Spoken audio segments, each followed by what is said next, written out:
Peut-on apprendre sérieusement en jouant? Autrement dit, les jeux ne servent-ils qu'à jouer? Ou alors existe-t-il des jeux pour jouer, pour se divertir, et des jeux pour apprendre? Et s'il existe vraiment des jeux pour apprendre, permettent-ils d'apprendre aussi bien qu'en pratiquant des exercices?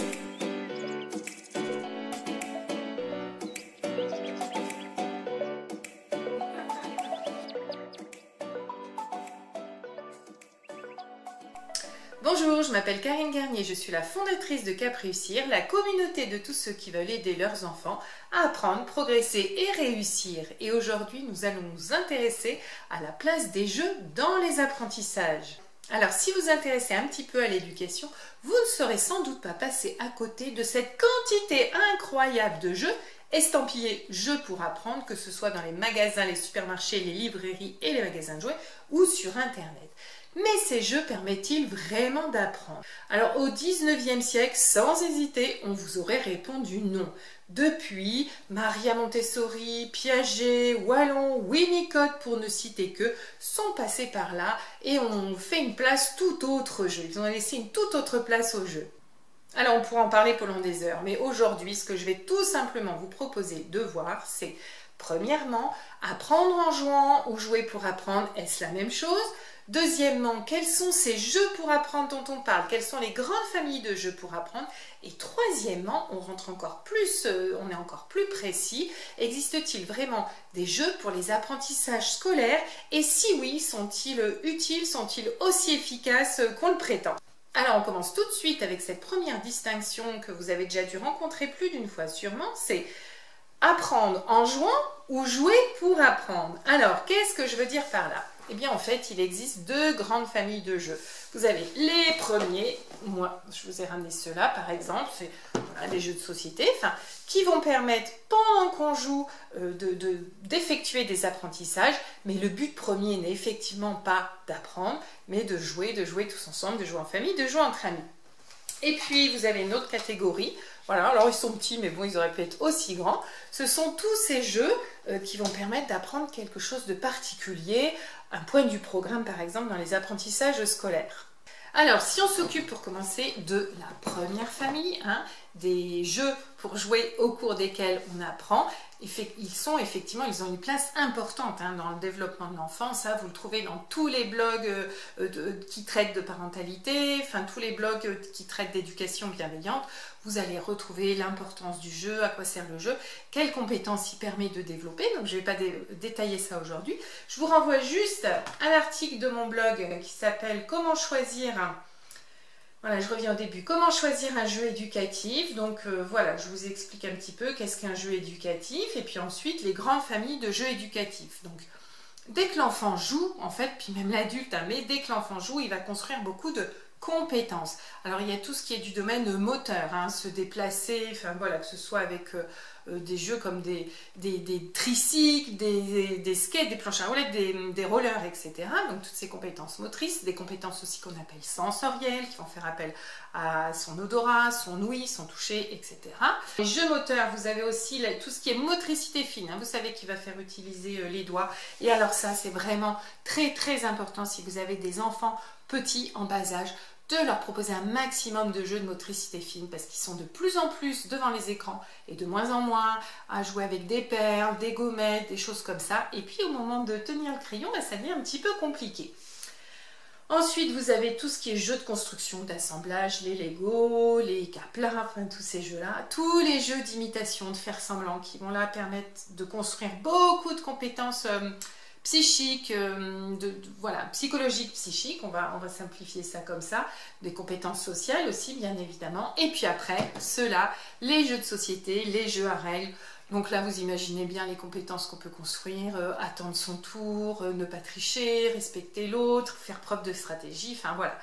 Donc cette première catégorie, elle est vraiment très très importante, elle est à ne pas négliger surtout. Voilà, surtout essayez, alors je vous dis, je vous renvoie à l'article de mon blog, et puis essayez de proposer à votre enfant des jeux de chacune de ces catégories pour lui permettre de développer un petit peu toutes ses compétences. Alors après, dans cette première famille des jeux où on apprend en jouant, mais on ne joue pas pour apprendre, c'est bon, vous commencez à sentir la différence. Mais bien sûr, on a la pionnière, Maria Montessori, qui a expliqué l'importance de l'activité autonome de l'enfant, qu'il faut que ça vienne de l'enfant, qu'il prenne plaisir à faire, qu'il recommence autant de fois qu'il a besoin, etc. Et des jeux autonomes, hein. On va lui mettre du matériel à disposition, des puzzles, des encastrements, des choses comme ça aussi. Et voilà, de manière ludique, il va pouvoir construire ses apprentissages de cette manière. Et bien sûr, Céline Alvarez, dans son livre Les lois de l'enfant, a beaucoup expliqué, beaucoup détaillé tout ça. D'ailleurs, n'hésitez pas à me dire dans les commentaires si ça vous intéresserait d'avoir une vidéo sur Céline Alvarez et ses grands principes, ce qu'elle a mis en place, et ou sur Maria Montessori et ses grands principes aussi. Dites-le moi dans les commentaires. Donc si on résume, hein, ces jeux où on apprend en jouant, eh bien on va développer des compétences motrices, voilà, se déplacer, se bouger, etc. Motricité fine, du bout des doigts, des compétences sociales, attendre chacun son tour, respecter l'autre, etc. Des compétences intellectuelles, des stratégies, de mise en place de choses comme ça. Et puis une dernière compétence importante aussi, c'est la créativité. Privilégier dans cette catégorie-là les jeux qui laissent place à une créativité plus importante. Je pense par exemple au cube, au Lego, qui permettent de s'imaginer beaucoup plus d'histoires peut-être que avec les Lego techniques par exemple. Mais les Lego techniques permettent de développer d'autres compétences, mais je ne reviens pas là-dessus aujourd'hui. Donc voilà, donc quand dans les blogs, les livres, etc., on vous parle du jeu pour le développement de l'enfant, ce sont tous ces jeux-là qui vont développer toutes ces compétences. Maintenant, depuis quelques années, quelques dizaines d'années, je dirais même, fleurit une autre catégorie de jeux. Ce sont ces jeux qui vont permettre, je vais pousser cela, ce sont ces jeux qui permettent d'apprendre quelque chose, une notion vraiment bien particulière. Et ces jeux, alors, sont-ils aussi efficaces et utiles qu'on nous le dit? Je vais répondre tout de suite à cette question, mais avant, je vais vous demander de bien vouloir vous abonner à la chaîne et de cliquer sur la petite cloche de notification. Vous serez tenu informé ainsi des sorties de chaque vidéo. Une vidéo chaque semaine sur les apprentissages et tout ce qui s'y rapporte. Alors, nos jeux ici, par exemple, vous voyez, j'ai des jeux pour les tables de multiplication, un jeu pour la conjugaison, deux jeux pour la lecture. Est-ce qu'ils sont vraiment utiles? Eh bien, moi, je vais vous répondre ce que je réponds souvent. Ça dépend. Ça dépend déjà du contexte dans lequel ils sont utilisés. Alors, pourquoi je dis ça dépend? Eh bien, en fait, ça va dépendre des conditions dans lesquelles on utilise ce jeu. Si on utilise un jeu, par exemple celui-là, pour apprendre les tables de multiplication, je vous en ai déjà parlé d'ailleurs dans ma vidéo sur les tables de multiplication. Si vous voulez aller la voir, pardon, je vous mets le lien ici. Donc si on utilise ce jeu-là, mais qu'on est en train de stresser l'enfant, ça c'est important, pas de stress. Avec ou sans jeu, pas de stress dans les apprentissages, ça bloque l'apprentissage. Si on le stresse en lui disant « Comment ça, tu connais pas tes tables de multiplication? Vite, faut les connaître pour demain !» Vous voyez, ce genre de choses, jeu ou pas, ça va servir à rien. À quoi ça sert avant tout un jeu? À prendre du plaisir. Donc ça, voilà, la première condition, c'est pas de stress. Deuxième condition, c'est à condition justement que ça apporte du plaisir à votre enfant. Moi par exemple, mon garçon, mon grand, jouer pour apprendre, pour lui c'était pas du tout intéressant, c'était pas du tout rigolo. Il préférait apprendre, j'ai envie de dire bêtement comme ça, enfin voilà, sur papier sa leçon le plus vite possible pour en être débarrassé. Et puis ensuite jouer à autre chose. Donc là ça va vraiment dépendre de vos enfants. Mais s'ils se prennent au jeu, c'est le cas de le dire, si ça leur plaît, si ça leur fait plaisir, bien sûr qu'on peut utiliser ce type de jeu-là. Donc on a dit, la première condition, c'est la condition qu'il n'y ait pas de stress. La deuxième, c'est la condition que ça fasse plaisir. Et ça ne fait pas plaisir à tous les enfants. Ou alors, certains jeux, vous voyez par exemple, je ne sais plus lequel c'est, voilà. C'est peut-être celui-là, oui, je crois justement. Moi, je ne m'étais pas sentie à l'aise, je ne l'avais pas trop utilisé, vous voyez. Donc, par contre, ceux-là, alors moi je suis fan des tam-tams, hein. Ça aussi, dites-moi si vous voulez que je vous fasse une vidéo de comment j'utilise les tam-tams, hein. Je vous en parle de temps en temps, mais je n'ai jamais fait de vidéo là-dessus, donc dites-le moi dans les commentaires. Voilà. Voyez mais comment mes yeux s'illuminent dès que je parle des tam-tams, donc ces jeux me font plaisir.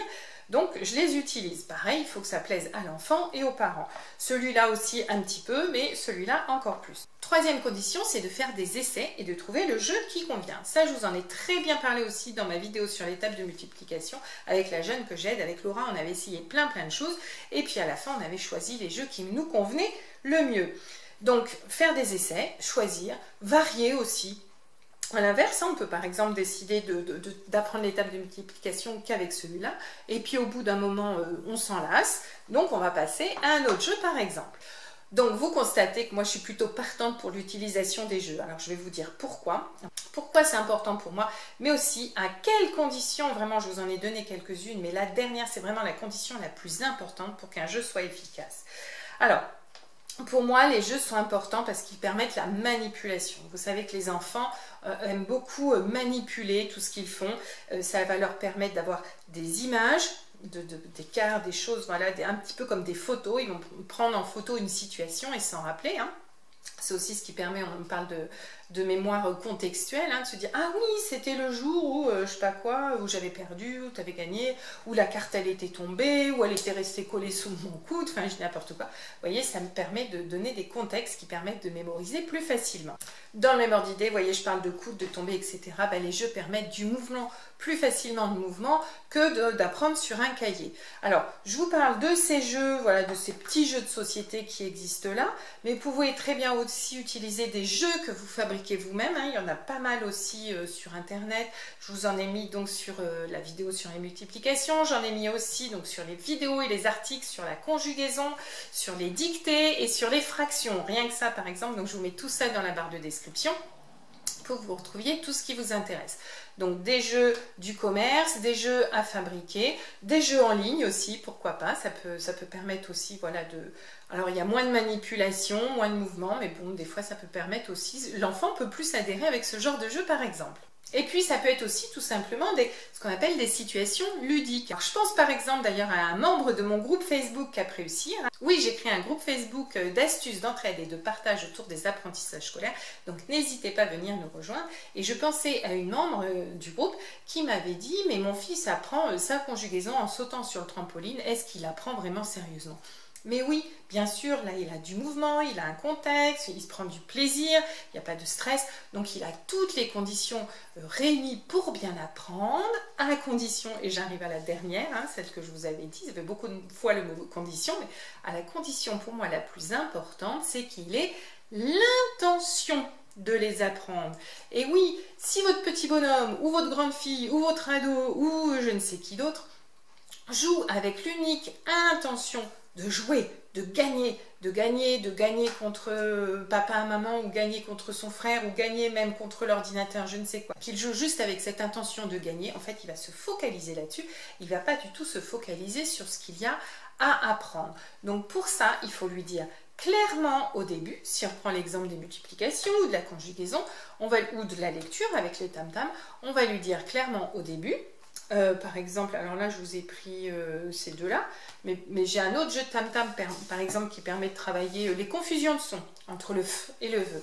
Et bien on peut lui dire par exemple, tiens aujourd'hui on va travailler un peu les confusions de sons entre le F et le V, hein, ce qu'il faudrait vraiment que tu arrives à ne plus faire d'erreur, de confusion.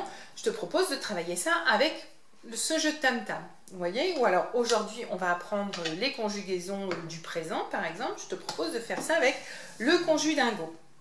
Ou on va apprendre les multiplications, je te propose de faire ça avec le tam-tam. Vous voyez l'idée, mais on lui dit, on rappelle, on donne bien l'intention. L'intention, c'est d'apprendre ce qu'il y a à apprendre. Et le moyen qu'on va utiliser, c'est le jeu. Donc c'est vraiment l'inverse de ce qu'on avait dit au début, hein, en première partie, où on parlait des jeux pour jouer et qui permettent d'apprendre quand on joue. Là, on a vraiment l'intention d'apprendre, on est dans un autre cadre, et on se sert des jeux pour arriver à notre objectif. Et alors là, dans ces cas-là, ce qui peut être vraiment très intéressant et qui va permettre à votre enfant d'éprouver du plaisir encore plus que de gagner ou perdre, hein, moi j'aime beaucoup détourner les jeux, c'est pour ça que j'aime bien les jeux de tam-tam parce qu'ils s'y prêtent bien, c'est au lieu de jouer à deux l'un contre l'autre, l'enfant joue tout seul. Et par exemple, vous voyez, je vais vous les présenter vite fait. Vous avez ici, voilà, sur ces cartes, des résultats et sur celle-là, des multiplications. Donc l'idée, c'est à chaque fois de trouver un résultat et une multiplication. Et sur les jeux de lecture, c'est la même chose. Vous avez des dessins et des mots. Et à chaque fois, ça va être de lire les mots pour trouver le plus rapidement possible un mot et une image qui vont ensemble. Donc vous voyez, moi je fais ça comme ça parce que c'est ce que je propose à mes élèves pour s'entraîner, c'est le temps du sablier, de trouver le plus possible d'associations de cartes. Comme ça, ils montent, dès qu'ils ont trouvé, ils font ça. On essaye d'en trouver le plus possible le temps du sablier. Donc là, moi, je détourne les jeux, hein, vous voyez, avec l'intention bien d'apprendre à lire de plus en plus vite, d'apprendre les tables de multiplication, d'apprendre les conjugaisons, et en proposant à l'enfant sous forme de défi, d'essayer d'aller toujours plus loin, d'en faire toujours plus. Et alors, ce qui est intéressant aussi avec les jeux, c'est qu'il peut essayer et s'entraîner autant de fois qu'il veut.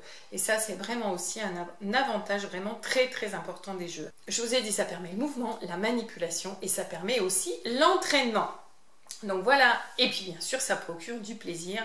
Et vous savez que le plaisir est vraiment un facteur très très important pour réussir ces apprentissages. Donc voilà, 4 avantages du jeu, à 3 conditions, pas de stress, que l'enfant éprouve du plaisir justement et qu'il ait l'intention d'apprendre en utilisant ces jeux. Voilà, je souhaite de tout cœur que cette vidéo vous ait aidé à y voir un petit peu plus clair dans le monde du jeu et des jeux pour apprendre notamment. Maintenant, si vous souhaitez aider votre enfant à apprendre, progresser et réussir, je vous invite à télécharger le guide des 12 meilleures clés. C'est un guide que j'ai écrit qui est gratuit, qui est à télécharger gratuitement en cliquant sur le lien, qui se trouve juste en dessous. Et dans ce guide, vous trouverez les 12 meilleures clés pour aider son enfant. Je parle de concentration, mémorisation, autonomie, etc. Voilà, c'est tout pour aujourd'hui. On se retrouve la semaine prochaine. Bye!